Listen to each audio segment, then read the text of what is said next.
So considering these things are just a dot, we can't actually see any of what's going on. All we've measured is the spectrum and the change in brightness. We've learned an incredible amount. We're developing a really complicated, messy picture with multiple spots, one of them flickering, viewable from certain angles, gas clouds that's opaque and then transparent depending on what's going on, a red star spinning around, something very massive. But what's going on here? I mean, to me, the real clue that really clinched it was this one. If you look really close in at the spectrum of most of these things, the lines, the hydrogen emission lines, don't turn out to be single, but turn out to be double. Ooh, double. So double emission lines. That means that there's material moving at two speeds, sort of some going this way and some going that way. And that's the Doppler shift for that material, separating it. And that's, I can think of a couple ways to have that. For example, if I shoot material out in a jet two directions, like one towards the screen and one away from the screen, then that would do that. Yeah, but let's say you did have your gas cloud that was, say, squirting one towards the red star and one away from it. Then as it moved around, when it's face on, we'd see one going towards away. When it was a sideways on, they'd both be going sideways, so we wouldn't see the two lines. So we'd see, when it was edge on, we'd see the lines combine and then come out again. So we have a prediction, if there's jets coming out, that we should see a split, and then they should come together, and then they should split again, depending on when we look at the data. That's assuming they're always aimed towards the star. Right. And here's what we actually see. Here's the phase, which is telling you where in the orbit it is, and there's the spectrum of these hydrogen lines.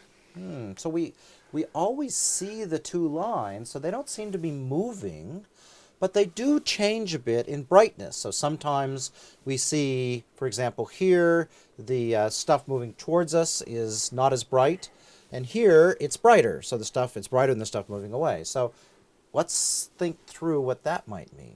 So if you want to get two lines, no matter which direction you look at it from, the best way to do that would be have like a spinning shell or a spinning ring or like a hula hoop or something that's rotating, because then there's going to be the bit coming towards you and a bit going away from you and a bit going sideways, which will give you that little lower bit of emission in the middle.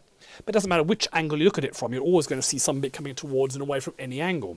And then the idea would be that would mean that you would always see the split, but the fact that it goes brighter and fainter on the two sides would mean that part of the hula hoop gets obscured, and then the other part gets obscured depending on what angle we look at. So what would that look like? So here's a model. We've got the blue arrows showing gas moving around, and as you see as it goes behind, first of all the light coming towards us is obscured, then the light going away, then they're revealed one after another. So you obscure one side then the other, then you reveal one side then the other. But the fact that you can always see both means you wouldn't completely obscure it. That is, that diffuse gas is so big you can always see part of it behind the star. Yep, so it kind of looks like we've got some almost spinning disk of gas going around maybe the central white dot, and quite where this other one-directional flickering white dot is, it's off-centre somewhere. I'm not quite sure where that fits in. So let's see if we can make some sense of this.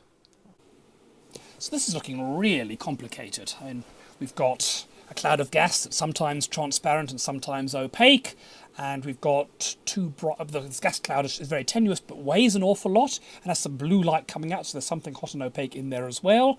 We've got a spot in the middle of the gas cloud and another spot off to the side that flickers but only shines backwards. I mean, should we give up at this point? Well, it kind of seems like it, but this is the way science always works. So we need to think a little bit more through on the physics, and that's going to be our guide, I think. So the first thing that strikes me is that we've got this diffuse gas, but it's a huge amount of mass there. So something is very massive that's not emitting much light. And that sounds just like the white dwarfs we've only just been talking about. And we know there's a bright thing emitting blue light in the middle of this. So, and that would be about the right mass. We're talking about something that weighs about a mass of the sun and small and dense. So yeah, I think we probably have a white dwarf in the middle of this. That's probably a good working hypothesis. So if we start with that hypothesis, and we know we got this big red star, then one could imagine figuring out if we need, a big, bright amount of material, that we can start thinking about if material from the red star goes to the white dwarf, how much energy is involved, and whether that starts making sense. So maybe we need to follow that physical process. Yeah, I mean, we kind of need two things. We need an energy source to make all this gas really hot and flickering, and we also need a supply of gas I mean, that won't come out from a white dwarf, so the red star is the obvious place to supply the gas. We know red stars, when they come to the end of their life, which is what red stars are, it's the end of the life, blow the winds out. We were talking about these planetary nebulae. So maybe that's supplying the gas, and as the gas falls down this enormous gravitational potential onto the white dwarf, it's going to require a lot of energy. Right. So maybe we can kill two birds with one stone. Yeah, and we need to go through and remember that just because you have two stars next to each other, the heavier star isn't just a vacuum cleaner. The sun is not cleaning material, you and me, off the Earth right now.